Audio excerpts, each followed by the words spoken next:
Good evening.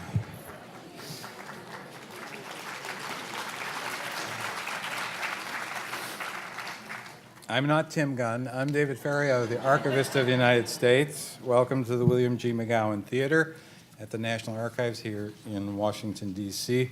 for a look back at the holidays at the White House. Whether you're here in the theater or watching live through our YouTube channel or on C-SPAN, we're very glad you could be with us tonight to relive White House holiday decorations of past decades and the present day. The President's House is a historic site, a public building and a home, and the annual holiday decorations and special tours touch all of these roles.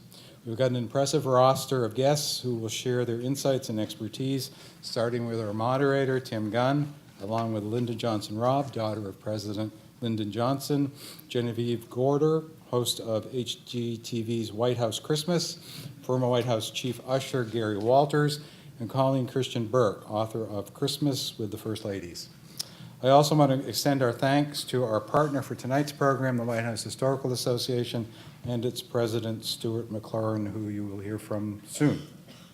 Before we begin, I'd like to tell you about two other programs coming up soon in this theater. On Tuesday, December 16th at noon, we'll show a compelling film, that chronicles the Battle of the Bulge on the 70th anniversary of that battle began, that includes newsreel footage and film from German and American archives.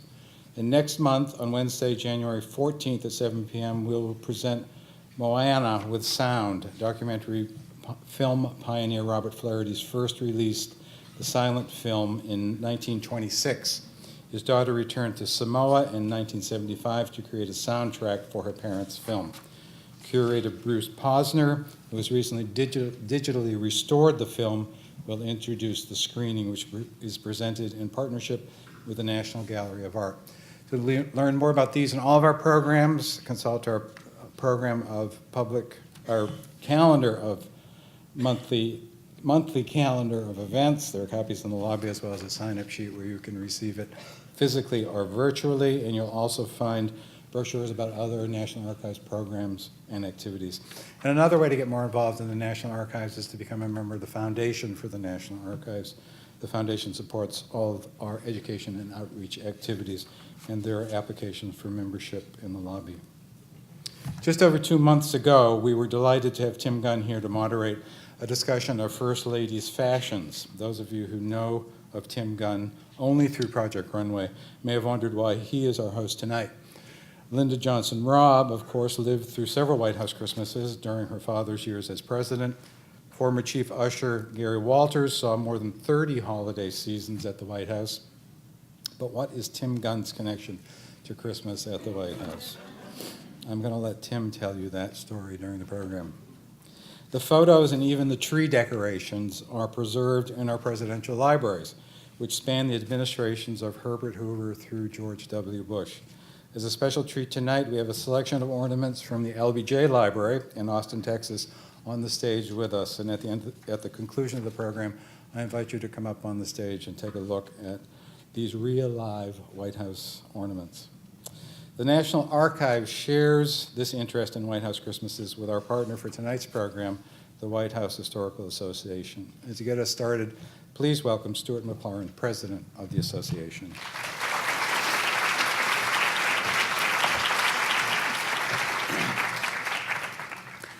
Thank you very much. It's an honor for us to be here with our partner, the National Archives, for this terrific program that is planned for you this evening about holidays, Christmas in the White House over the years.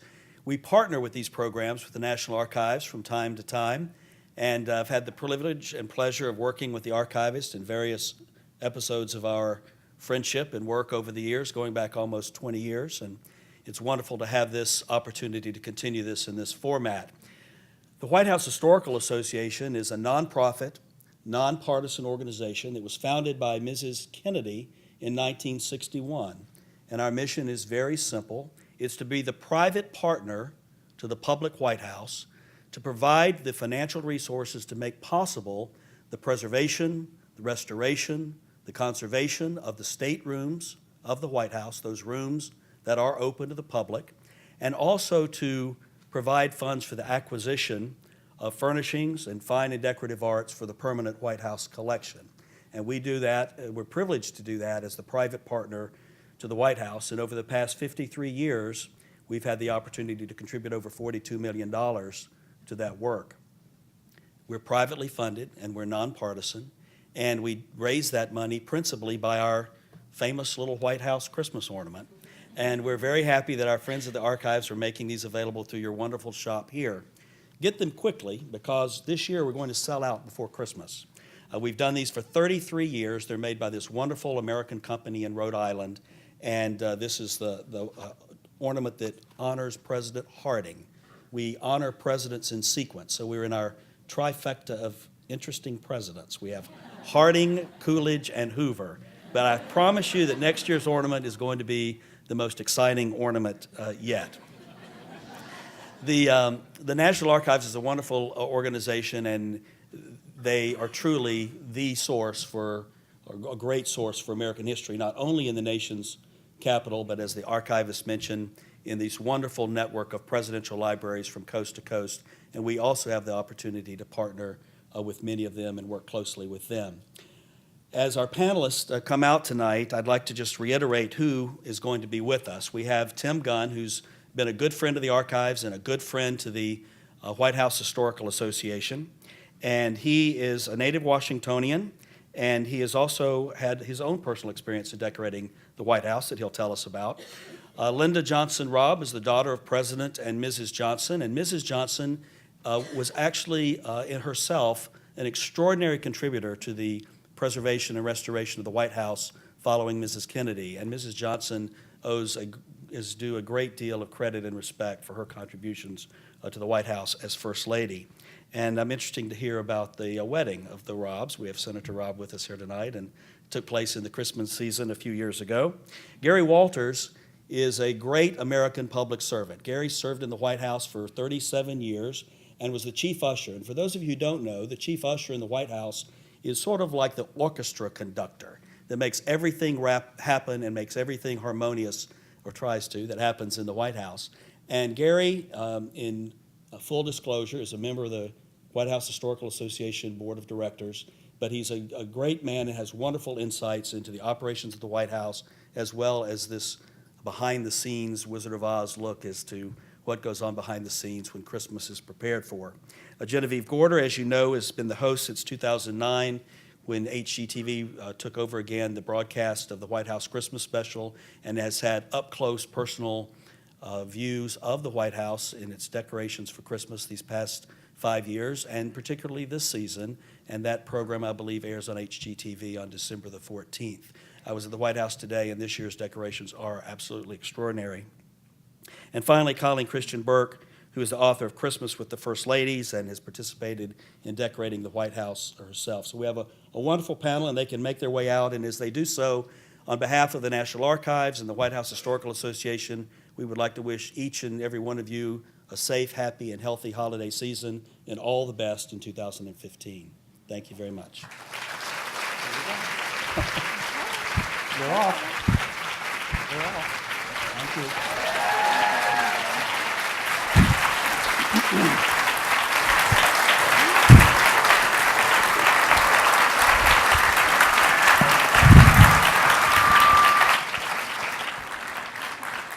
Wow, we have a packed house. Thank you for coming, everyone. How festive and fun is this? Christmas at the White House. It's great to share the holidays with all of you, and I'm sure some of you are wondering, what is Tim Gunn doing here? Well, you'll find out a little later, and it may surprise all of you.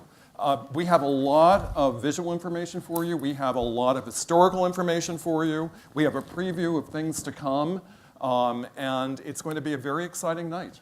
So welcome. And we should get going with, well, we have our first slide, which is quite spectacular looking, and the White House looks fabulous, does it not? And this could not happen with, how many volunteers are there? Depending on the year. This year I think it was like 106. Yeah, we had 100. Yeah, we had a little over 100 this year. A lot of Christmas elves. But I feel like there have been years where there were almost 300. And they come from all over. It was swarming volunteers. It's usually, I think, about 100. It's a beehive. Yeah. I mean, Gary, in your experience as chief usher, do you have to conduct the volunteers as well? Well, I was very fortunate to have a young woman that worked for me for a number of years. Her name was Nancy Clark. She was both right brain and left brain. She could put together computers from scratch, and she could be this incredible designer. And she was the one that kind of orchestrated getting the volunteers together in association with the First Ladies through the years and the First Ladies' staffs. There's normally about 100 to 150 people, depending on the circumstances each year. And they come from various walks of life. Most of them have some affiliation, one form or the other, with florists or florist delivery or study, school. And it's a wonderful group of people. They're dedicated. What's not known is in addition to the 3 days that it takes to decorate the White House. It happens in 3 days? 3 days, usually over a weekend. Good heavens. It closes down on Friday, and it usually happens on Saturday, Sunday, and Monday, with the first event being Monday evening. But So there's a those real volunteers, deadline. I'm sorry? There's a real deadline. It is, People are but coming those to visit. volunteers come for a week to 10 days in advance and work at a remote site that's a National Park Service site where all the decorations are held until they're needed. And they work for that period of time, putting the decorations together. And they're labeled, and when they come into the White House from the trucks, you've seen them on HGTV, I'm sure, they're labeled, marked, where they go, and it's an anthill for a while. It is like a military event. Yeah. I mean, it is so organized. You wish your house ran like this. And every volunteer knows exactly where they're going with their box written with what decoration it is, and they're in charge of what room and working with whom. And Genevieve, you know firsthand because you're hosting a special, White House Christmas special on HGTV, which will air on Sunday, yes? This Sunday, yes. And at we have 8 a o'clock. preview for all of you. Yeah. You want to set it up for us? Mind you, it's being cut as we speak because we just filmed this just the day finished it, after. yeah. Colleen and I just met there this year, the day after Thanksgiving. So it is probably the quickest edited show. So what we're going to see, I just caught a glimpse prior to you getting here. It's very fragmented. Consider it like top secret. Yes, And top really secret. cool and not bitmappy and weird, okay? Okay. All right, let's see the clip.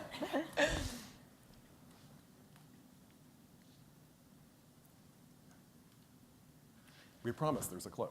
Here it comes. We're staring this way because we have a monitor.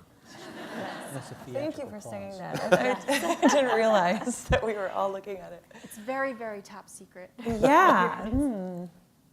Are we going to see Maybe it's So we're just going to Well, we weave are going to the turn. frosted garland up the evergreen garland. Little pine cones here and there, and that's it. And then we're gonna hang some bows and some bells. It's never it, is what I'm learning. You think it's done, There's and then always there's one more. 10 more layers. Yeah. That's one bit. Here's another. It's been on my bucket list of things first to want. time? First time. It's so awesome. It's wonderful. Two. So you could never use blue that much, but it's really pretty. This particular shade, which is a vintage blue Well, that it is just reflects. timeless. It just Yeah. reflects the really elegant things, you know. And I think that might be it, right? No? No, One there's more. One more. There you are. Girls, hi. Hi. How many icicles have we hung? Well, there's 3,200 total. This is epic. There's no color, and this thing is like stealing the show in the grand foyer. Okay, I hope I got you excited. Wait. What's the plan of attack? Do we start from the bottom and go up or top down? Top down. Top down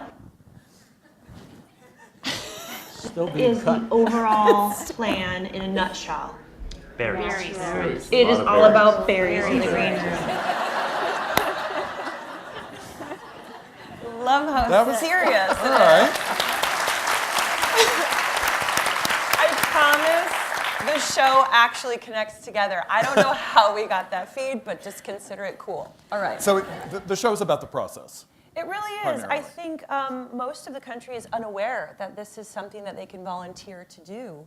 And I can't tell you, I've been doing it for 6 years now, and every year I go, the volunteers all approach me saying, this is how we found out that we could do this, was watching the show. Oh, great. So I'm glad that we could be a part of bringing everyone into the party and celebrating this beautiful event that happens every year. And it is quite stunning. That's how I found out about And it. Colleen, you were chosen to be the 2014 design partner. Yes, so for the- I first went, Nancy Clark was nice enough to bring me in 2008.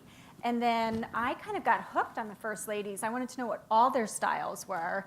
And I ended up writing a book about it, Christmas with the First Ladies, not very original.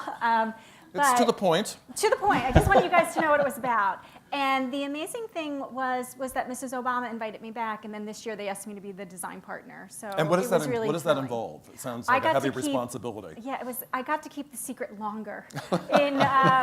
So I started working in March on the decorations and got to hear what the First Lady's initial ideas were going to be, and I got to see the process really inside, and it was just amazing. And the outcome, as we all know, is just really beautiful. And in fact, I see one of the gals who was on my team, Susan, sitting in the audience, an amazing volunteer. Oh, So I remember you. there she was in the clip. I think you were in the clip. She was in the clip. But we had a great time, and so this year's theme is a children's winter wonderland, and just to see all of the elements come together and how many layers, like Genevieve mentioned, and just all the thought and the process that goes into it from the First Lady down is amazing. One of the things in that third clip there, the gentleman Jim that you were speaking Oh, with, he's- he's yeah. been there for 28 years, Yeah. coming back year after year. He runs a design school, and he also designs ornaments. And he comes every year and spends his time helping the First Ladies with their designs for the White House. That's wonderful. And Gary, can we ask you, where do all these trees come from? The trees are purchased from across the country. We found a gentleman up in Pennsylvania who had a tree farm. The National Christmas Tree Growers Association holds a biannual meeting, and it was actually at that meeting that they choose both this year's winner and the next year's winner. Oh. And they are, by the Christmas Tree Growers Association, given the honor of presenting the Blue Room tree to the White House. This started back in the Johnson administration, the association with the National Christmas Tree Association. They also provide a tree at their giving desire for the first family for their own personal tree up on the second floor of the residence. But we also have this gentleman, as I said before, who up in Pennsylvania, who was growing trees. He and his father planted their first batch of Christmas trees in the late 1930s. And he called this one field that they had literally abandoned a number of years ago, the White House field, because the White House wanted trees that were 18 feet 6 inches. That's the floor to ceiling measurement in the Blue Room of the White House. And we couldn't find Christmas tree growers because Christmas tree growers grow trees for your homes. Right. And how many people have 18-foot ceilings? And here There aren't we many. see this. And Yes. so, That's it right there. so it has to be tied off. The top whorl of the tree is tied off on the chandelier support so that the tree won't fall over. And the bottom has a very substantial standing that holds it in place and also allows us to water the tree. The tree's not cut until very late in the season, usually in late November, and allows it to come to the White House and being very fresh How do you water it? with a very long hose. I'm serious. It's a garden hose that's about 8 foot long. The gardener at the White House, his name was Irv Williams, been there for 50 years, devised the system that the hose, he had a tank that they held up in the air, and this very long hose that allowed it to go into a container that contained about 15 to 20 gallons of water.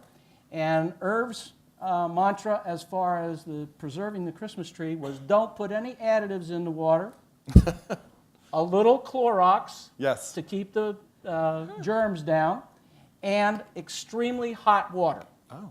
because that keeps the capillaries of the tree open and allows Oh, it to take interesting. up the water. Right? So now you all know how to preserve Well, your tree. use this at Because the home. White House tree goes up the first week of December and stays up to New Year's. And there are sometimes as many as 3,000 ornaments on the tree. And they have to support that weight. And as I'm sure others can testify, quite frequently limbs are held together by wires. Zip From limb ties. to limb to limb, all the way to the top. If you have that hole in your tree, I just learned that this year. It was so genius. They just zip tie the lower branch to the upper branch, and all the trees are perfect. You can do this. Yeah. What I want to 100%. point out is the scaffolding. How many of you look at this and are terrified? I certainly am. And how many of us have been on that scaffolding? The three of us? Linda, they never made you get on the scaffolding? Never let me. Secret is out. And Gary, would you stand at the bottom and supervise? Actually, there were a group of people that were dedicated as supervisors because they all had specific jobs. The people that are standing around the bottom would get the ornaments that are supposed to go on the tree at various levels, and they would put them in little baskets, and then the person on the top would pull the basket up and then put the ornaments on. Because now that we have so many ornaments that are given by volunteers from around the country, when they come to the White House, they want to know where their ornament is. So we devised a system where we put ribbons on the tree, on each corner, north, south, east, and west, and we kept track of every 5 feet so that we could tell Mr. Smith when he came in, or Mrs. Jones, that your ornament is in the west side of the tree, 1/3 of the way down.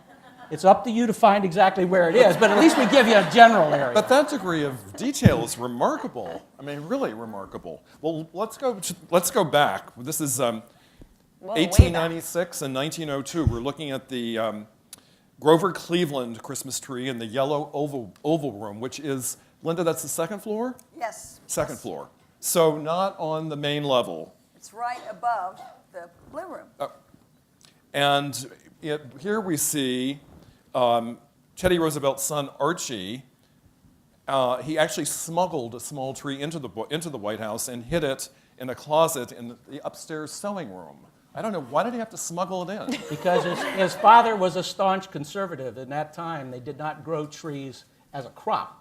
They grew trees in the woods, and people went out, and sure, everybody's seen it, went out in the forest and cut trees and brought them home. And the president, being a staunch conservative, he decided that he didn't want a tree in the house because that didn't fit his thinking on cutting down trees. He sounds like a grump. Bah humbug. Grump is better than Grinch when you're talking about the president. He made great parks, though. So. And here we have Franklin Roosevelt and his family. And more of the Roosevelt White House at Christmas time. And that's That's the East. the East Room? Yep. It looks like a bottom-heavy tree. They look like heavy chandeliers. Yes, very much so. And the Eisenhower White House. And we see a lot of tinsel. Wow. Yeah. In fact, it looks tinsel heavy, if It's you over ask me. the top. That was pre-theme. Pre-theme. The theme is tinsel. Yes. Well, that was the theme, tinsel. They did a great job of it. And then we get to the Kennedy White House, and things change here. And Colleen and Gary, can you talk about that? About what happened at that time? Well, Mrs. Kennedy was the first lady who said we should have a theme. And I guess if you're going to have 100,000 people over for the holidays, you should have a theme. You should think about it. It should be unified. And the very first theme was the Nutcracker. And so it was a Nutcracker Christmas. And I believe that's crepe paper on the tree. Looks like I've looked crepe at it and paper. looked at it and looked at it. It was supposed to be ribbon, but I think they Yeah. ran out of ribbon and they used the crepe paper. Well, it's more affordable. I'll say that about it. And then, can you tell us anything about the creche that we see on the right? Do you want to Go take ahead. it? Go ahead. You can take Okay. it. Mrs. Kennedy decided that she wanted to have a creche in the White House. And was that a And on first? public display. The families had private I see. activities up on the Private. second floor, but this was on the state floor. So she wanted to have one, and she borrowed one to be on display at the White House, and that started the tradition of the creche in the White House, which is on display constantly now to remind people that the White House is a home. Very nice.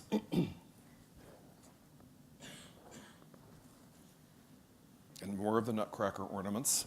Well, and Caroline, you have to note Yes. how precious she looks in that picture. And the Nutcracker legacy was picked up again by the Bushes in 1990. Though those I ornaments on think the those right, are a little scary. I'm just I saying. think they're horrifying. I don't have eyes. Actually, I'll tell you something. We ran through the slides earlier, and the incredibly deft and skillful individual who pulled these images said she was being kind. This is actually a nice picture compared to the way some of the other ornaments looked, that they really were rather terrifying. And Gary, but you were there. Actually, what it was is we bought the faces. What? They are just faces. Yes. Well, They were that's blank scary too. There are blank porcelain faces, and the decorators, the White House florists, and people from around the country that came in actually put the different dolls together, and they wanted to paint the mustaches to replicate European soldiers at the time, and they were throughout the house. These were on the tree in the Blue Room. But on each one of the vignettes, or we had a vignette on each one of the tables and the mantelpieces throughout the house that replicated the Nutcracker, different scenes from the Nutcracker. But those were all built specifically, all the dolls were built at the White House by the florists. There were 6 people in the flower shop. I don't know whether that makes it better or worse. And then in 1996, President and Mrs. Clinton bring back the Nutcracker theme again.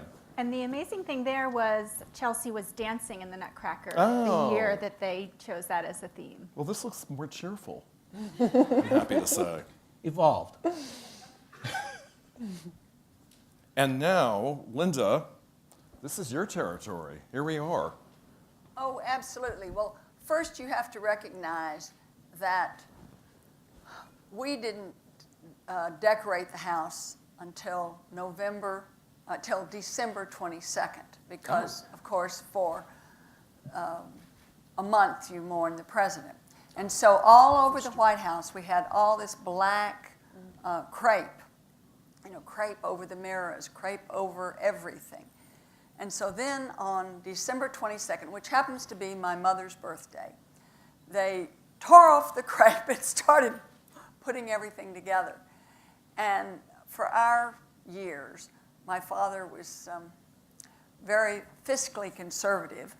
He said we would use the same decorations every year.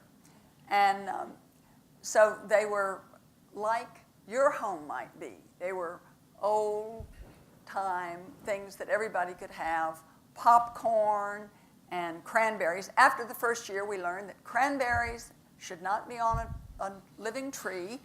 What happens? They can't take 30 days or whatever it is of being mushy and dry. Anyway. So after that, we had to have fake cranberries or fake berries.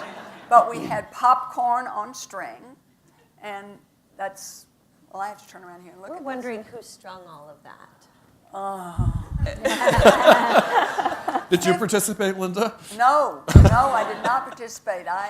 50 years ago is so long ago that I don't remember that. But if you got the archives bulletin, you will see that little baby, Lucinda, stand up.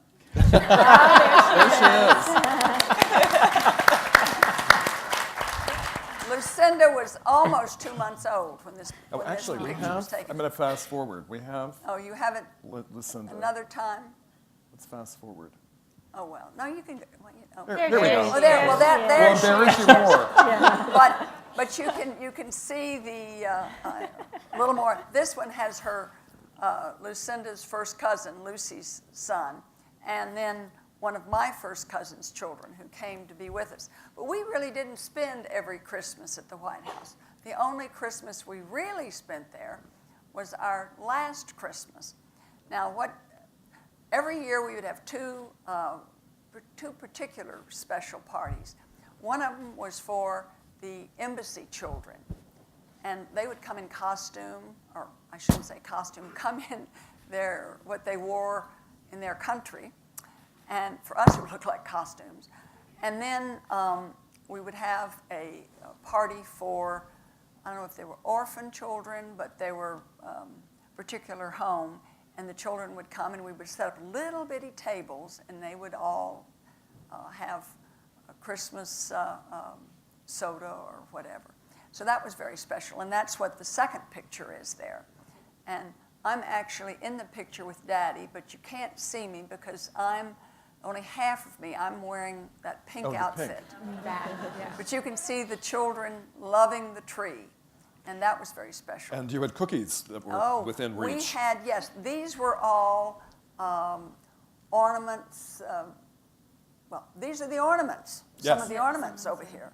I don't know if any of you can see them, but you can come up afterwards and take a closer look. They were very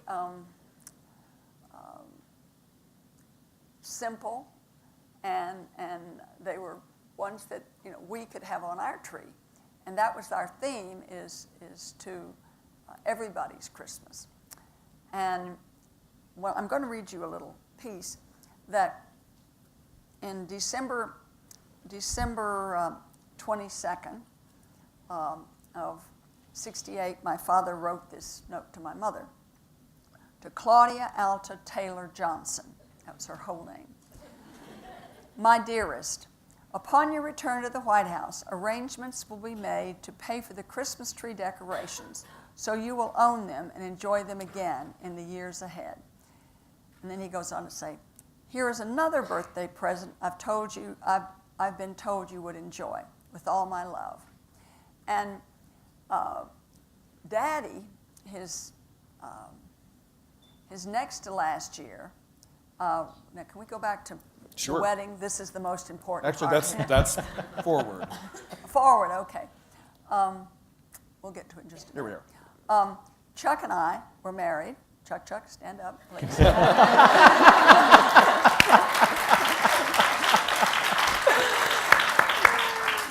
Chuck and I were married 47 and 2 days ago. And Bravo. we had the most beautiful decorations. And again, this is a way to save money. You just recycle them. You do them for the wedding, and then you just keep on doing it. So that year, we always did talk about trouble. Can you imagine this? We had wonderful, gorgeous trees made out of poinsettias, and they were all around. And then we got married on the 9th, and immediately the next day, now we can start on Christmas, on the 10th of December. The beautiful creche that you will see, which was given by the Engleharts, was right where we got married in the East Room. And so it didn't get to go up until we got out. But you will see a picture of that. Yes, here's part of it. It's Neapolitan creche. And it was a gift to the White House. And every year they put it up. And I have been back probably for, I don't know, for many of the first years. I would go back and take a picture of it with my children or whoever was available, and send the picture to Mrs. Englehart, just to let them know that it was really still there and loved and everything. It was a very special, special time. In fact, we have. But we got married, and then they had to start doing the decorations. And of course, you can imagine, we received our guests in the blue room, so you couldn't have that big tree in the blue room. So they had to do all of that starting on the 10th of December. I don't know how they did it. And then we went off on our honeymoon, and my father went around the world, was the first president to go around the world. And he took off and went to the funeral of the Prime Minister of Australia, went around to Vietnam to see our troops, flew in to the Vatican City to see the Pope. I mean, he did the full world, and then came back on Christmas Eve. And that was really wonderful. And we came back from the honeymoon so we could all be together for that Christmas. And that's when you see these pictures of Lucinda and me. And it was wonderful. And then all of us sitting upstairs on in the family quarters. And I think that's right. Yeah, here we go. There you are. And was that your family Christmas picture that you guys would take every year? well, we always did have to do a family horror show picture. You know, we all trying to gather, I don't know about y'all, but it is one of the least fun things that we do every year, to try to get everybody together, everybody smiling, and the two Lindens both being, smiling. We have a 2-month-old baby. We have a dog that is very active. So trying to get everybody, but that is upstairs in the family quarters, and that's the tree there, which was wonderful. And Lucinda insisted that I bring this. We're eager to So see I it. will. Yes. You notice Linda Bird on it, everybody. Very special bag. And now this is where I wish we had a picture. I don't think you have a picture of the upstairs other than this one. But we hung up stockings. And this year, we had special stockings made for us, which then, Good heavens, that is elaborate. every year, well, they were all mine, and this is University of Texas, where I went to school, Mystic, my camp, McCall's Magazine, there I am on the front cover. I worked for McCall's. There's the ranch, all in beautiful, well, it's just spectacular. Christmas tree, Texas history, the White House, my sorority pen, and a little book which I should have written something wonderful in, but I don't think I did. There's still time. Yeah. Oh, yes. Get a But pen. this has been, we've hung this up for 46 years, I guess. And might have been 47. It might have been, I guess it was, because we have one for you too, Chuck, don't we? Yes. Or it could have been 68. It shows you, when you get to my age, what is a year or two? But anyway, we had one. Oh, it had to be 68 because we have one for Lucinda, of course. Where is yours, Lucinda? I told her to bring mine. But, so we have them hanging up, and then after they hung at the LBJ Ranch after we left Washington. And they hung up, and everything was just gorgeous and beautiful and wonderful. And we added grandchildren, so that meant the mother had to go make a new stocking, and none of them, of course, were going to be as elegant as this because the lady had unfortunately died, was not available to make new stockings. Actually, Linda, this may have killed her. Probably.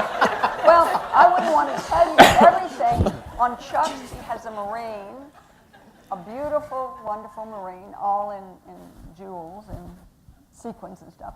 Every one is different. Daddy's was fantastic. Mother's was great.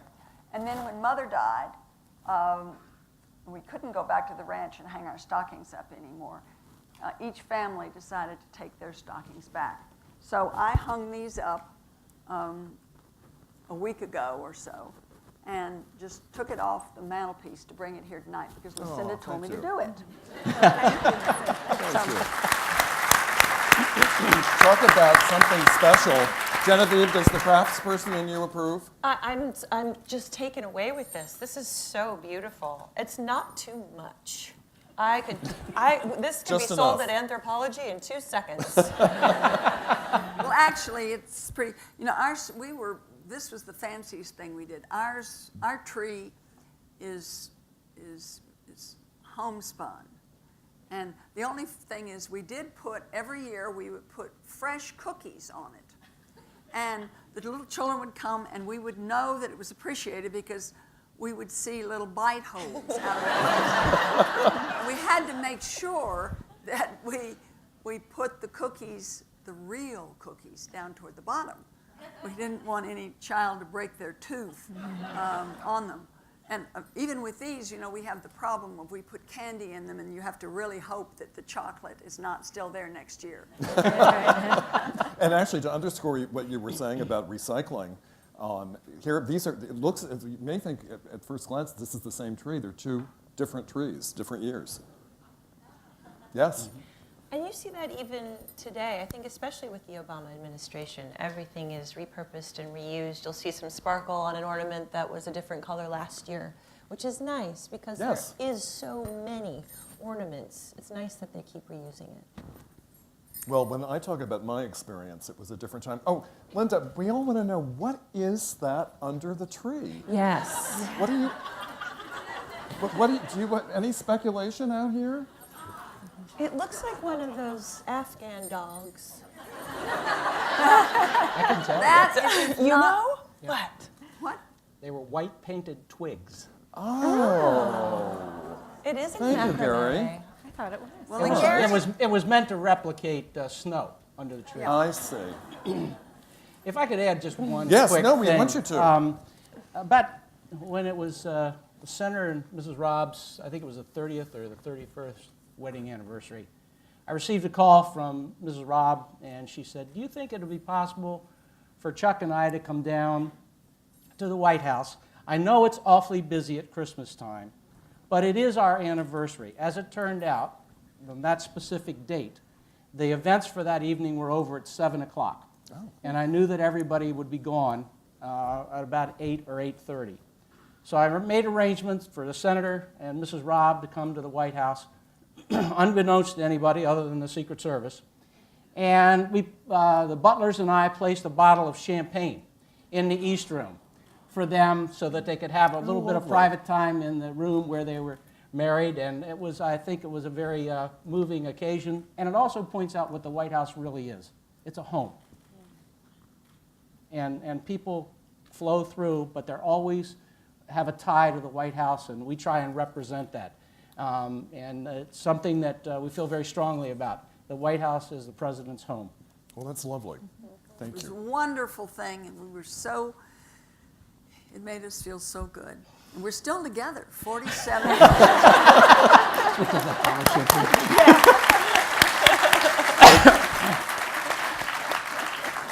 The White House weddings do not have as many long weddings, so we feel very blessed. Here we have Christmas with the Nixons. And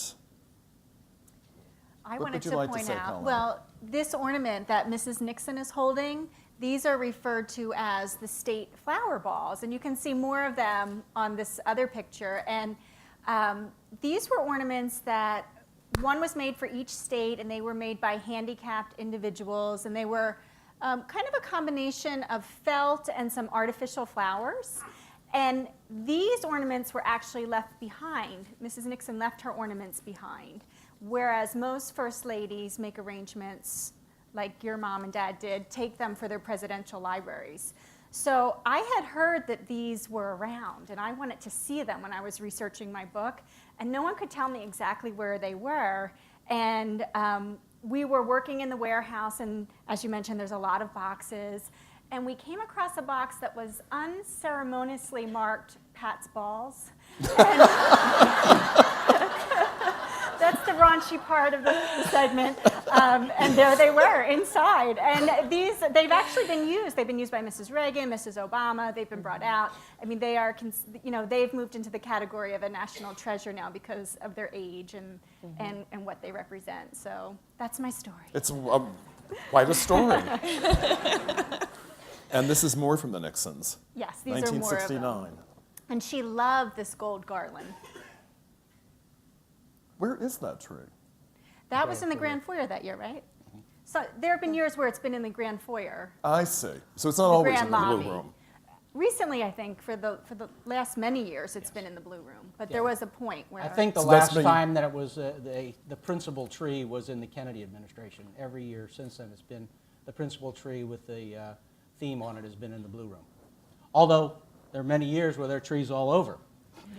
Yes, every year I've been there, so many. Well, there was a new tradition established under the Nixons, which was the gingerbread house. And here are two of them. We've come a and long they're way.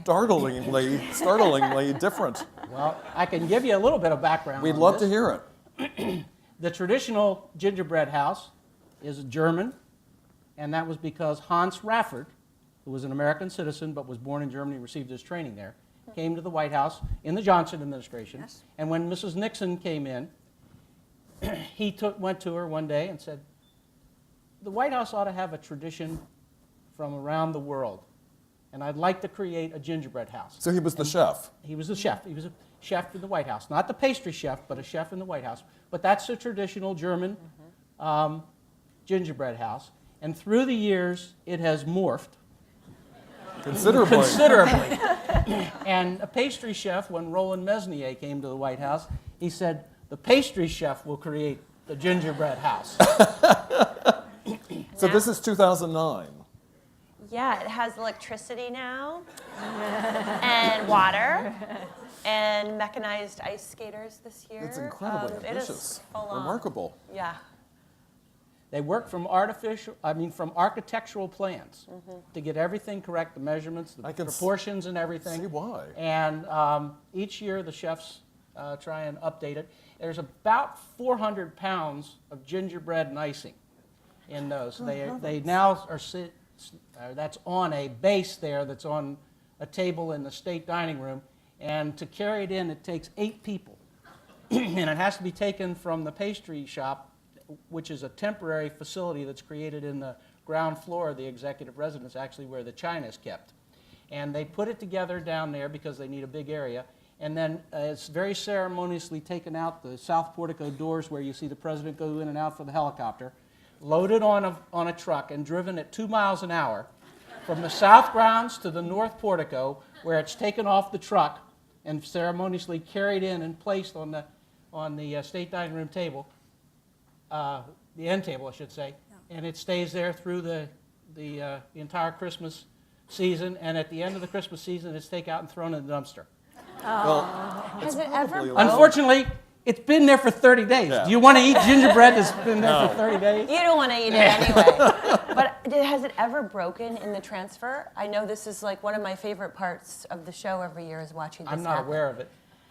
I did see one year, I believe it was 2 years ago, we brought it up, and I watched. You did the whole thing. And there was someone who licked the house. oh, really? Yes, and Was it you? it was not me, but it was a Well, if it were to- wonderful moment. If it were to break, it would be a make it work moment. Yes. You would have to. Yes. So now we are with the Fords at the White House for Christmas. And Colleen? Well, Mrs. Ford loved this calico fabric, and that year it was going to be a frugal Christmas, and she was going to be very conscientious about the spending. And it turned out that fabric was quite costly, and she ended up spending, not just on the fabric, but the whole shebang was $1,600, which was For the whole tree? no, for all the decorations that year, $1,600, all right. and the press were merciless with her because that was more than the previous 3 administrations had spent. So it kind of backfired on her. Can you imagine? 16. It seems No, like it sounds nothing remarkably today. little. Remarkably How many little. trees did they decorate? Just that one, or? Well, they had this one, but I believe they just had some smaller trees. They were like smaller tabletop trees, and they used some greens in the hallways, but nothing like we see today. And Mrs. Ford also liked to wrap her packages with fabric. That was something unusual that she did. And this is more of the Ford White House? Yep, and we All see right. some more calico. There's that fabric. She really loved it. Well, I understood that she brought in a rather masterful quilter Yes. to work on these decorations. Yes. And I mean, this was the style. I mean, one of the reasons that I loved researching this topic was just this glimpse back in time of how things have changed and just how charming that was and kind of understated and maybe something we would not repeat. I'm not certain. Well, it's a matter of taste. Well, once again, looking back in the historical context, that at the time President Ford took office, there was what they referred to at that time was runaway inflation, which was about 6%. And President Ford and his staff came up with the idea of the Whip Inflation Now program. And they were trying to be as frugal as possible. And so a lot of the ornaments were natural material. Oh, this looks quite grand. This is the State Floor Cross Hall. That was the following year. Yes, 1974. And that's boxwoods that were cut up the branches were cut up and put in the niches. And those Angels. the angels are with the trumpets. I think there were 12 of them entirely on the state floor. They're beautiful. And there was a bit of a problem with the angels. There were supposed to be more, and they, in transit to the White House, they were broken, so they scaled them back. Well, now I bring you to me.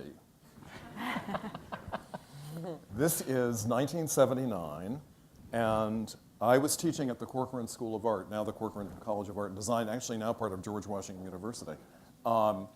And we were called 2 weeks in advance, so we were given a lot of notice and told that we were making ornaments for and decorating the White House Christmas tree in the Blue Room.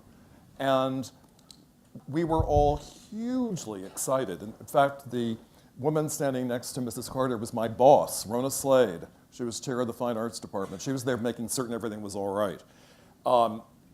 Mrs. Carter established the theme. I learned tonight that she established the theme. For some reason, I thought we established it. It was folk art, American folk art. So we decided upon roughly 12 templates because we needed to create a lot of ornaments. And we did a lot of research into American folk art, and we had a Santa's workshop going. And we were cutting balsa wood and painting, and Every ornament you guys made? every one we made by hand. This was no sleep for 2 weeks. And we did the installation. And to give you an idea of the sense of scale, that's how big the ornaments are. So they're not diminutive, they're not small. And actually, I made that Noah's Ark. So I didn't know there was a picture of it with Mrs. Carter until tonight.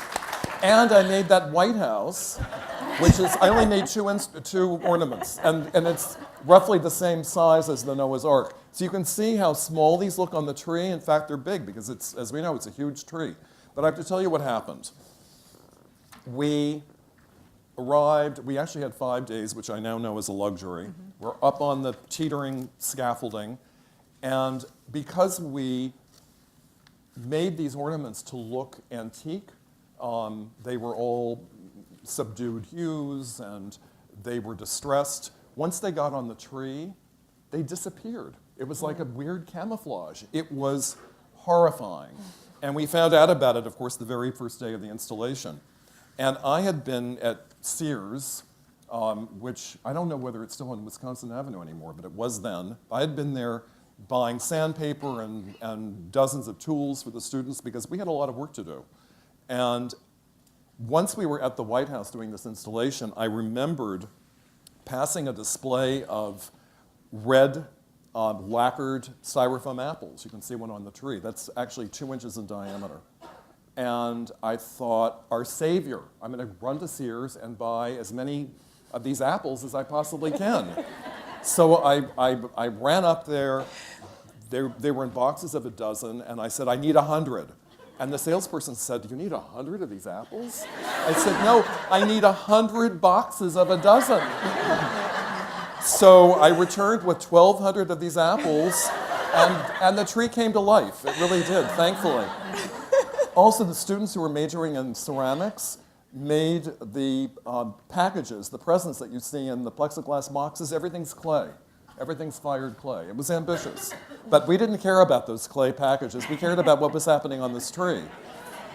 And Tim, was the need for secrecy as much then as it is today? Like, were you telling people what you were doing, or was it? You know, Colleen, to be honest with you, I remember boasting about it. Maybe I was a security breach. I may well have been. But I mean, we were all so thrilled and ecstatic. We're at the White House.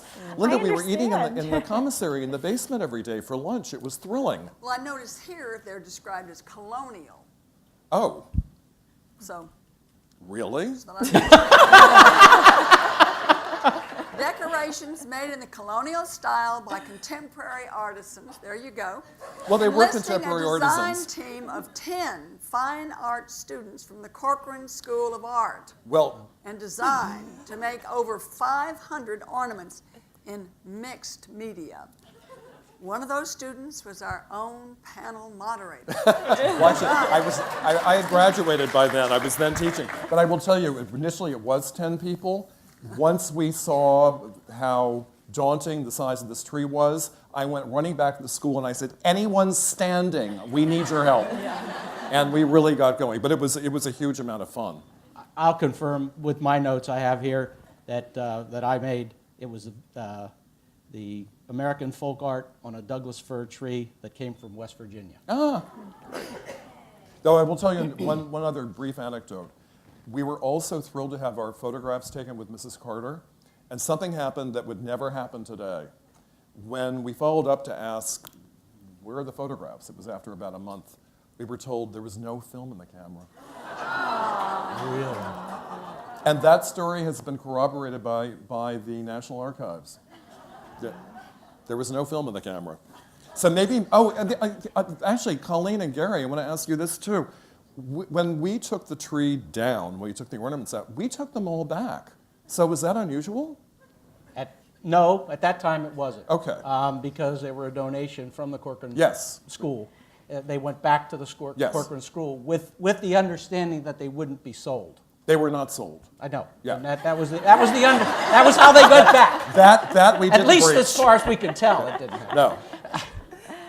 And I know this year there are some ornaments that we made arrangements to take back too.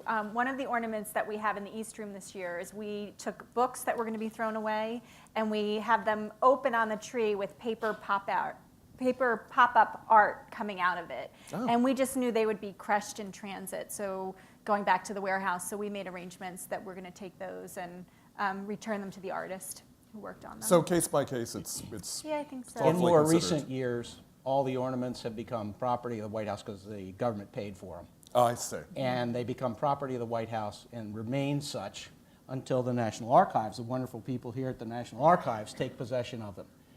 We've had some discussions over the years because some of the natural things that have been on the trees after they've been in boxes for a couple of years until the end of administration, like cookies and things. The National Archives isn't too interested in getting those kind of things in with the rest of the archival material. So there have been some good discussions over the years, but all of the ornaments now go to the National Archives. Wait a minute. I've not to see Tim. this. Best wishes to Tim Gunn.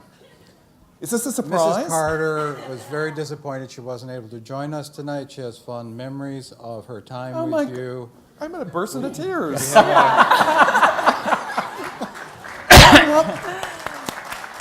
Oh, it was great. You're kidding.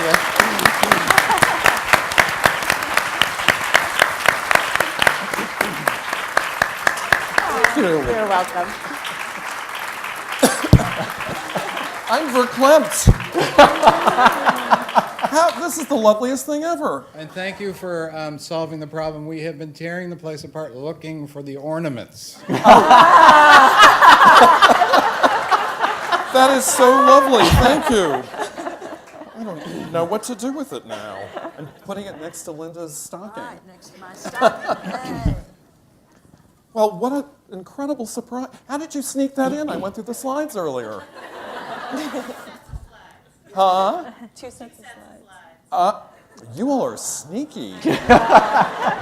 Well, I'm deeply, deeply touched. I'm really thrilled and honored. Thank you. All right. We are moving ahead. Whoops, we're going backwards. See, but I am verklempt. It really isn't. Let's relive this all over again.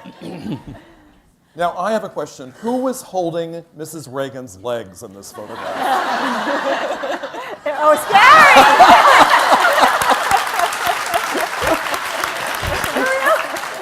At least I was holding the ladder. So, Colleen, the Reagan years. Well, I describe them as a little bit of Hollywood glitz because Nancy had a lot, Mrs. Reagan, had a lot of gold and gold snowflakes. But one of the things that she did was, do you guys remember Just Say No, the campaign against drugs? Well, she put her money where her mouth was, and the decorators for several years during the Reagan administration were recovering young drug addicts who came and decorated the White House. And many of them, I've gone back and researched, there are many letters from these young people saying how much that meant to them, that the First Lady would bring them into the most important house in our land and really entrust them with such a job. So I found that to be a very touching story. I agree with you. I've never heard it before. Oh, And I don't know if you can see it so well, but Nancy had these shoes that she loved to wear with these little red pom-poms on them. They're in a lot of her Christmas pictures, so I guess they were her Christmas shoes. But not these. But you can trust me. beautiful trees, though.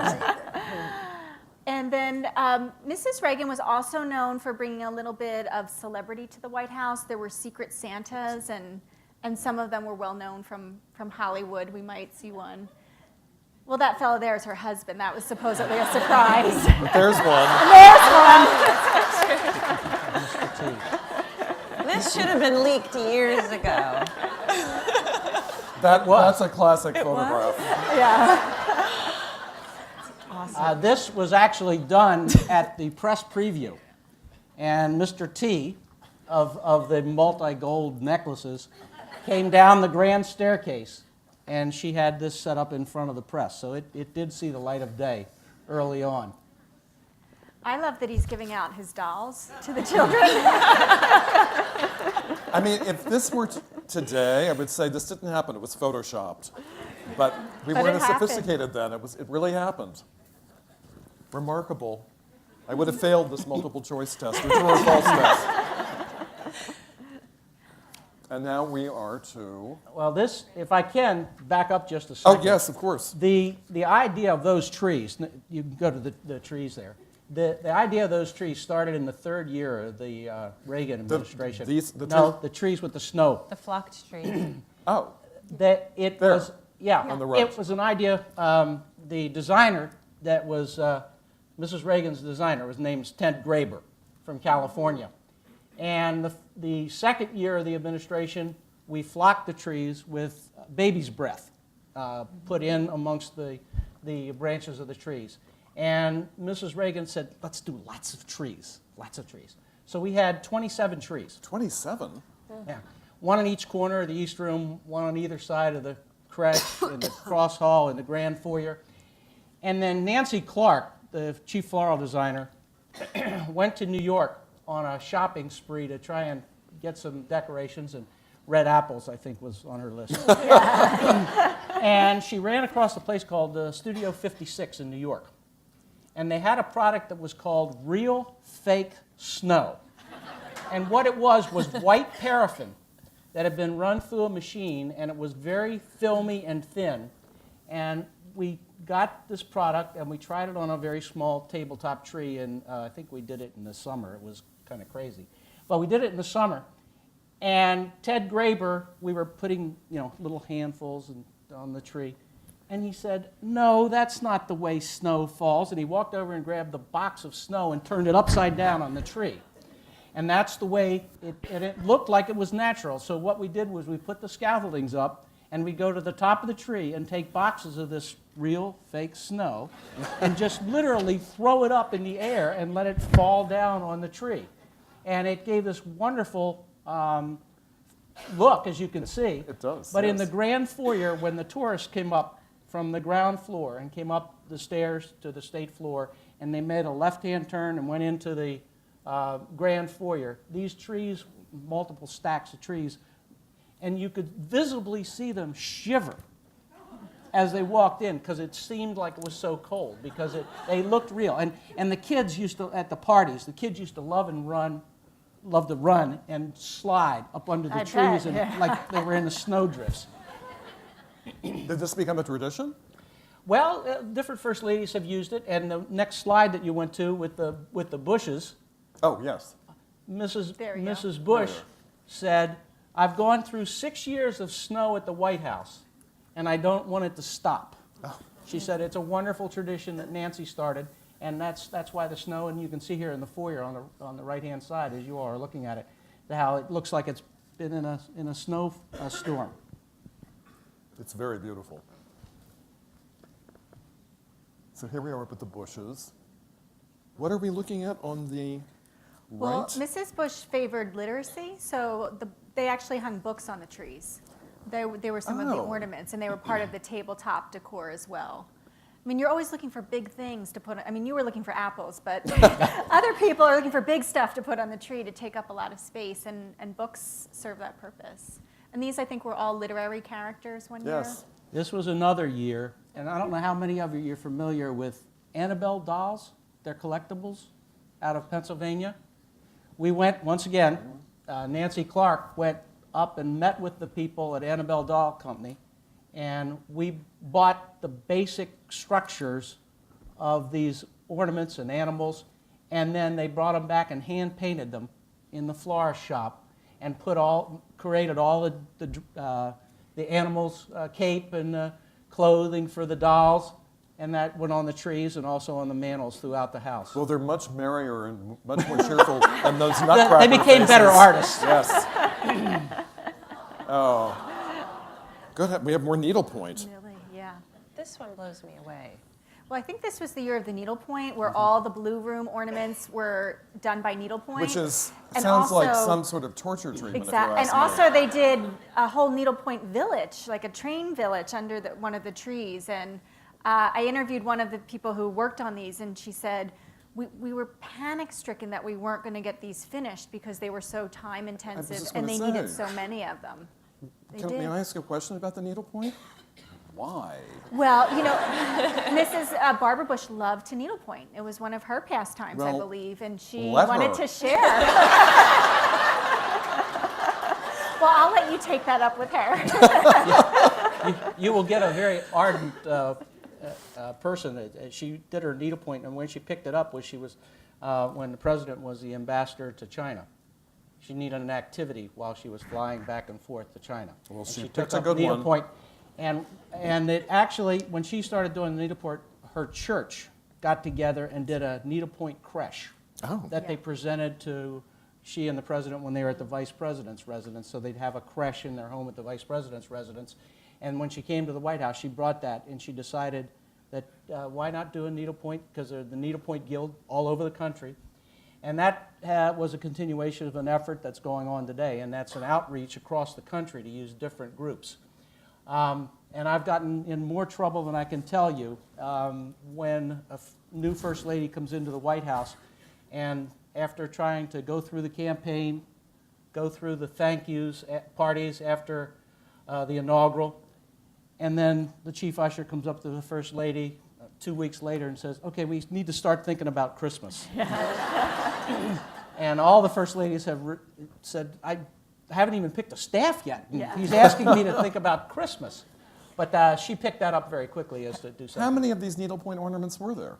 There were hundreds, I think. Over 600. Good and some of heavens. them were, like the house here, were done on three-dimensional. not on canvas, but they're done on the plastic mesh.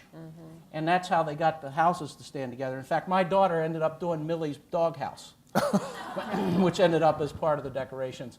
But they were on the mantelpieces once again, storybook characters. It was an amazing Christmas. You'd have liked the needlepoint, Tim. It pains me because I know how labor intensive it is, and it makes the folk art tree seem like a walk in the park. I told you had a lot of time. Yeah, despite the fact that we only had 2 weeks. One last thing, I believe that Millie ornament, the First Lady actually made herself. Oh, really? Of the dog, yeah. So she participated. She made ornaments as well that year. As well she should. And now we have Mrs. Clinton. We have Is this Mrs. her first Clinton. tree? This is 1995. The theme was "'Twas the Night Before Christmas." Which was fun because they did a couple of things that were interesting. They reached out to architecture schools to create different ornaments for the house in the night before Christmas, and I believe they also reached out to culinary schools to represent the night before Christmas, and that was I believe a sugar mantle, if I'm right, Gary, in the green room there. Yes, and it created a great bit of consternation. Why is that, Gary? Well, it was a pastry, and it was sitting on a mantle against French silk, And there's moire silk, and there's humidity. and there's also a fireplace under it, which was lit every evening. So I believe her name was Colette, Yes, the it was. pastry chef. Colette Peters. That we had long discussions, and actually you can't see it there in the photograph, but we ended up with a piece of plexiglass behind the pastry to shield the Smart. the cloth, Yeah. and the front where the greenery is hides a insulation shield, which kept the heat from melting the pastry work. See, it's a make it work moment. Well, And you did. that ended up being my job. I ended up being more of a person that says, you want to do what? Yeah. Let's talk about this for a minute. With the garlands hung and on the top of the Well, I have to capitals say it's throughout the beautiful. house and everything, there was a lot of negotiation on how decorations would go up. And so they had snowmen one year, and this I always like. This was all pastry, right, Gary? Yes. This Christmas tree here. This is all sugar work and another sugar fireplace. I mean, just really amazing, intricate Beautiful. work. And that was in the grand foyer. On that table, that white marble top table, was part of the purchase that was made after the White House was burnt in the War of 1812. In 1816, it was purchased by President Monroe for the Blue Room. And it now resides in the grand foyer of the White House, just inside the north portico door. And as you can see, it becomes a prop for Christmas decoration. And Once a good again, one. there was a lot of talk about how to preserve, make sure that we didn't do anything either to the mirror or the gold gilding or anything, but I think it works out exceptionally well. That was table is beautiful. one of my favorite pieces in the house. I didn't know that. And what is this? This is the world's most elaborate chandelier? The grape wreath chandelier. Good heavens. Actually, what happened was we were had a course of work to repair the 3 chandeliers in the East Room. And we worked it out in such a way that the one at the north end had been done, the one at the south end had been done, and the one in the middle was left open, and this wreath was done to take the place of the chandelier. And it was a monstrous undertaking with a number of National Park Service engineers and architects, as well as an architect on my staff, making sure that it wasn't too heavy for the support. That support actually goes up in the floor of the Queen's bedroom above. There's an access hatch that allows you to get to that support. I still don't know that I'd have the courage to stand under it. You could have danced under it. I It happened don't many know, nights. Gary. But it is beautiful. Well, it says here that it's complimenting the gold of the East Room crash with a 600-point gold and silver Advent wreath. Oh, goodness gracious. Scary. Yes. What are we looking at on the right? I think what this is, I think the First Lady was honoring historic places and homes. Yes, I think you're they- seeing a lot of buildings here. And the other thing I was going to point out about, the Clintons use the same tree skirt every year in the Blue Room. If you can see, there's a patch from each state on the left that was quilted on. And so that was one of the things that remained constant through the Clinton administration. But these are more, I think, of the historic homes that we were honoring across America.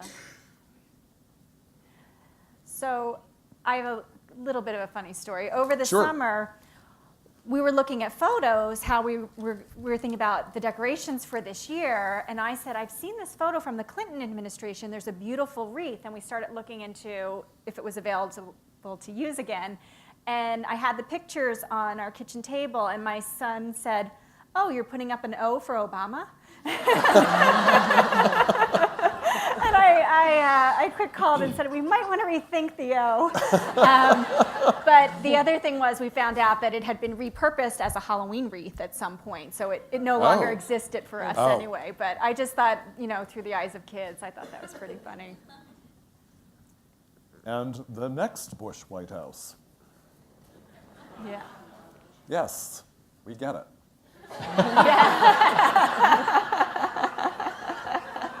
Oh, Mount Vernon. So I think this year was Home for the Holidays might have been the theme, and they recreated all of the presidential homes in miniature dollhouse forms. And I've seen these in the warehouse. They still exist, and they're really quite lovely. They're wonderful. They invited me to come and see the one of the Texas White House. And they had the beagle dogs Was it? It was accurate.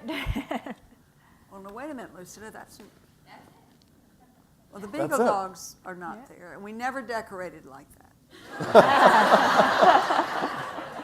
Designer's license. And of course, we never had those kind of We, trees. once again, the chief floral designer went to the National Park Service and went to all the sites and got the architectural drawings. And the White House Carpenter Shop created each and every one of these homes to Beautiful. scale. Beautiful. And again, literary characters we're going to see popping up. Curious George. Alice in Wonderland. Yes, Tweedledum and Tweedledee. Oh, great.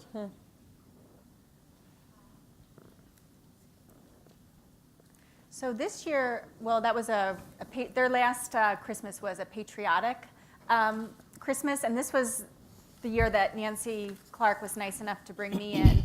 And the funny thing is we were creating the snow again, and so we were given this instruction to make it look like a beautiful snowy scene. So we worked very hard, and the First Lady, Mrs. Bush, would often walk through, and we got notes, and the notes were, oh dear, there's too much snow. And we thought, okay, we can regroup, and we start taking the snow away, and they say, oh dear, now there's too little snow.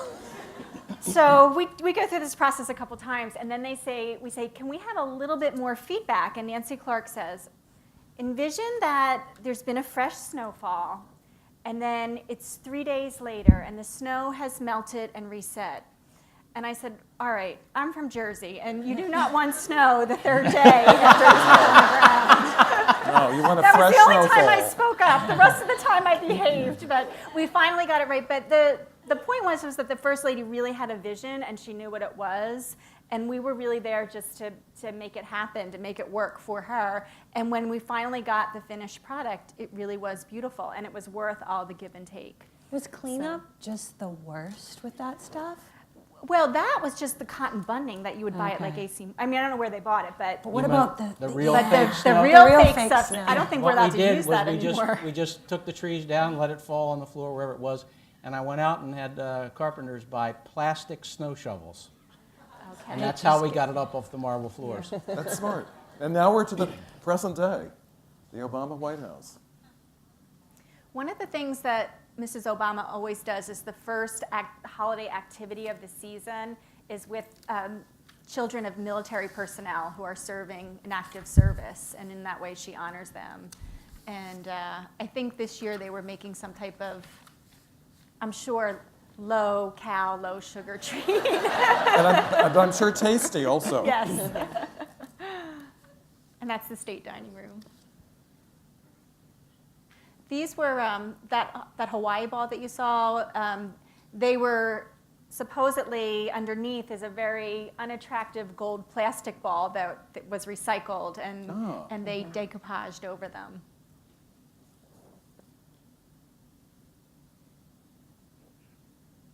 And I think was this America the Beautiful or America the Brave? The Blue Room Tree always has, I actually think that might be this year. This is, I think, this year's Blue Room Tree. This is 2014. And so the Blue Room Tree under Mrs. Obama has always had some type of military significance, honoring our men and women who are serving or who have served. And It it's pays usually very tribute to touching. our armed forces through the eyes of children. All of the mediums in this tree are very humble too, which I really like. There's burlap ribbon, little pieces of log, all these mediums that are super available and approachable to everyone everywhere else outside of the White House. These are gorgeous. That's this year. yeah, this is the Vermeil Room, which the volunteers nicknamed the Vermouth Room. What was happening? I didn't know about. You just go crazy. And really beautiful dress forms that, you know, the First Lady had this idea, which I thought was just so neat given her take on fashion. And we were so lucky that 2 volunteers showed up in our mix, and one was a teacher at Parsons, and the other was a dressmaker, and they were really able to take the lead on this for wonderful. us. They're beautiful. The one on the left has a fabric undergarment. It's like a hoop skirt, and it kept getting weighted down by all of the boughs, because you need a lot of evergreen to cover those skirts. Absolutely. So They they had to probably needed bolt. wire instead of cloth. Yes, the other one was out of wire and it worked a lot quicker. I think the ornament on the left was the White House held an ornament contest this year to make a 3D ornament, and I believe this was the winner, or one of the winners on the left. A lot of blues this year throughout the White House, which I thought was a very non-traditional Christmas color that just looked gorgeous with the traditional reds and greens. It's kind of that antique gray blue. It is beautiful. It's gorgeous. And I can tell a secret. If you go back to the picture, you know what I'm going to tell. You tell it then. No, you go ahead. This year's secret. Yeah. Well, so Jim Marvin, who we mentioned earlier, who often has come back for many, many years, and he did the stateroom this year. You may see that the volunteers hung a J and an M on the tree in we do honor say, of right him. there, Yep, yes. the J and the M for That's very Jim nice. Marvin. Did you think I was going to tell a different secret? Yeah. Yes. Yeah, I'm not telling that. That one I'm not telling. Well, there's a number of things that go on, and like I said, of putting decorations up and how they go up. And like the garland over top of the fireplace in the state dining room, it has to be supported, and the mantles in there dates back from the early years of the White House, and there's not a whole lot of support, so it has to be very closely engineered. And this year there was a small failure, and the garland came crashing down, and luckily no damage occurred to the portrait of President Lincoln. But it's one of those things that happens, just like in your home. If you have a cat and it runs up the tree and the dog chases it, over goes the Yeah. tree. And we have the delivery of the tree. This looks like quite a production. Once again, this process of delivering the tree to the White House that started in the Johnson administration with the National Christmas Tree Association. This is the way the tree is delivered. It actually comes from different parts of the country. I had an opportunity to go to Washington and Oregon and Wisconsin and North Carolina and just about every state in the Union where the Christmas trees came from.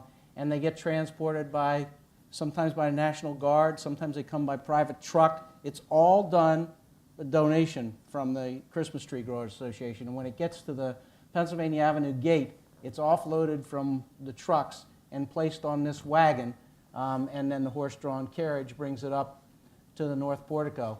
And I think this year Mrs. Obama commented about how big the tree was and it was going to be difficult to get in. And you have a story about that. No, I'm going to let you tell it. I think they had to take the North Portico doors off their hinges. Isn't that Yeah, correct? there was tree trouble. There was some tree trouble. Not the first time that's happened. In fact, back about 25 years ago, we got a tree that we literally could not get in the doors. Did you we cut ended it? up taking the doors on the South Portico down and used a crane to crane it up through the South Portico over the railing and brought it in the south side because it was 7 inches wider, the door at the south side, than at the north. And that's on your shoulders, right? If the tree doesn't fit, you take yeah. you take the blame. Yeah, actually, But a 7-inch difference. The limbs are malleable, are they not? Can't you it just- depends on the temperature. Okay. When they wrap the tree, because once they're wrapped, and you can see the heavy ropes that are on the tree to pull I it tight. see. And if it's It's too brought co- in if wrapped. it's too cold, yeah. Okay. If it's too cold when it's transported, if they pull it too tightly, all the limbs snapped, and I can't say that hasn't occurred Zip ties. in past years. Yeah. And we had to go out and get another tree at the last second. What's the story of the cranberry tree?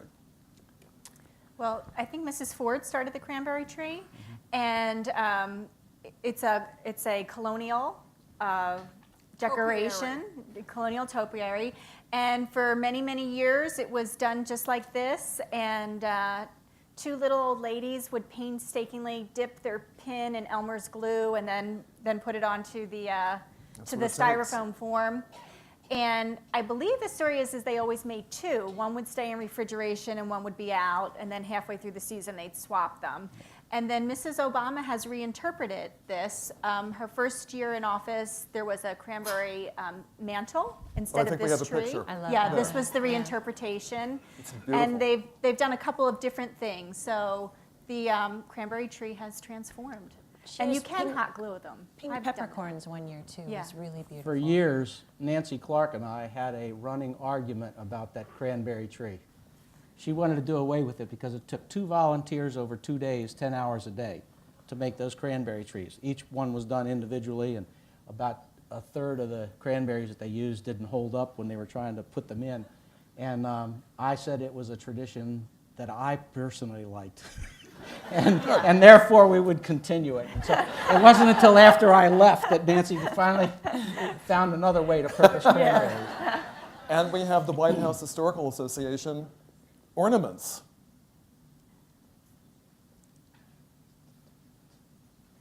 Stuart, how long has this been a tradition? 33rd year. They're incredibly beautiful, and it's a remarkable legacy to have. Well, and it also helps the White House Historical Association support the educational program about the White House and the families that live there. It Yes. is a main source of funds for that purpose, and through the years has grown. For a while there, it was exponential growth, and now it's pretty much topped out, although it is continuing to grow. And the ornaments, the people that get the first set, I had neighbors across the street. I gave them the first set, the first 4 years, and they said, if you decide to move away and don't give us the ornament, we'll never talk to you again. So once you get the set started, I think it was 81 was the first year, then people want to keep the set going for forever. And it's holiday time, so we have Hanukkah in the White House as well. Colleen? And we've also had the Obamas recognize Kwanzaa. So I believe President Nixon may have been the first one to have a menorah in the White House. President Bush was the first one to have it, I guess, in the West Wing. I mean, there's been representation of other religions through the years. And I think a conscious effort in the last couple of years has really been made to include others. Very good. And we have White House pets. Whenever your approval rating goes down, a White House pet is a good thing to have. It is a good thing to have. So we have the Nixon family pets on the left and the Bush's dog Millie on the right. Mm-hmm. And we have Socks the and cat, Buddy. Yeah. and Buddy. And I think under the Bushes, under George W., they started the Barney Cam. Is that right? The internet videos that were all the rage of the first pets going around, and they wore little cameras, and you could see the decorations from their point of view. I love that. You still go back and look at it. It's a Barney Cam. Yeah. Oh, yes. Yes, There he exactly. is. And Sonny and Bo are really big and popular. I mean, literally, they're really big. Like this year, I think a mile of ribbon was used on each of the animals, but the children love them. And this was Caroline Kennedy's pony, Macaroni. Oh, here we have Bo. There they are. And behind Bo is a 4-foot statue made out of 40,000 pipe cleaners. Yeah. Maybe they should have made Bo out of cranberries. There would have been fewer pieces. I think this year they're both mechanized, Bo and Sonny. They Is call that them right? Bobots. Yeah. And this is our last slide. And this represents what the White House is all about at Christmas. These military people represent, obviously, our military. They were just at the end of the evening, a long evening, standing in front of the fireplace, enjoying the decorations and the camaraderie that goes along with being at the White House. But all the visitors that come to the White House at some point have a moment like this, where they can enjoy the decorations and enjoy what is the White House home. Beautiful. Well, we want to thank all of you. We ran longer than we planned. But we had a lot of information to convey. Thank you all so much. And we're going to open the floor for just a couple of questions, and then we'll let everybody run, if you have any questions. And then afterwards, Colleen is going to be signing her book. Yep. And thank you for that. And it's a treat if you haven't seen it. Well, you can tell from listening to Colleen. There's a lot of content, a lot So of no great questions. information. We covered everything, Tim. Any questions? There's somebody up here who has a question. There's a microphone? Yes. Oh, wow. We're high tech here. Thank you. This is really a lot of fun and great for the Christmas you. spirit. Everybody loves putting up all the ornaments and the decorations, but then you got to take them down. So do all the volunteers come back to help take them down, or is it White House staff who does this, and what's the process? They just shake the tree. That's right. A portion of the volunteers come back to take, they do all this at their own expense. There's no government expense associated with this. The decorators come at their own expense. There are a portion of the decorators that come back, those who are very good workers, because we take the decorations down in less than 1 day. Good. Well, it's easier to take them down than it is to put them up. It is. Certain. Yeah. But each decoration has to come down and be cataloged, just like it was when it went up, when it comes down, so that we to can. account Because for the everything. National Archives would like us to have some record of what they have. There they are. Yes. Hi, thank you so much. This is a great program. Do you guys know what happened to the Corcoran ornaments now that the Corcoran is closing and going into GW? I know they all came back with us, and the individuals who made them took them back. And I took great pride in giving away White House Christmas tree candy-colored styrofoam ornaments for years. For years, because we paid for everything. So they're floating around eBay somewhere right now. They may very well be. Okay. But I honestly don't know what happened to the Noah's Ark in the White House. I mean, my 2 ornaments, I don't know. So, thank you, Mrs. Carter. I think if they're on eBay, the price just went up. Gary, question for you. My mom was a volunteer at the White House under George W. Bush, and she just always enjoyed when you came and spoke to the volunteers and appreciated all the hard work that they did. But rumor had it you were going to write a book. And where is that book you're going to write for us? It's a good rumor. I just personally have decided that for the time being, and we're a little further away from when I retired, but I had the opportunity and the pleasure to serve some great families, and they were always very nice to me and very kind. And a lot of what I know and the questions that come out are very personal, and I'd prefer to keep them to myself. That's That's nice. lovely. Thank you. Refreshing. We thank you. And we have one last question. How does one become a volunteer, and how early in the year do you need to apply for that? Now. I have one other quick question. I saw on the 1999 ornament, I think it was Lincoln, they had hinges on the ornament, and I was wondering if it opened or if that was just... It does. It And- articulates. It opens up, and I can't remember. Was it Abe Lincoln? Yeah. Thank you. Thank you. Thank you all very much. And please thank Linda and Genevieve and Gary and Colleen. You were wonderful. Thank you. Thank you so much. Thank you. And Colleen, thank you again for agreeing to a book signing. Have a great holiday, everyone. I think we're going to take one group picture. And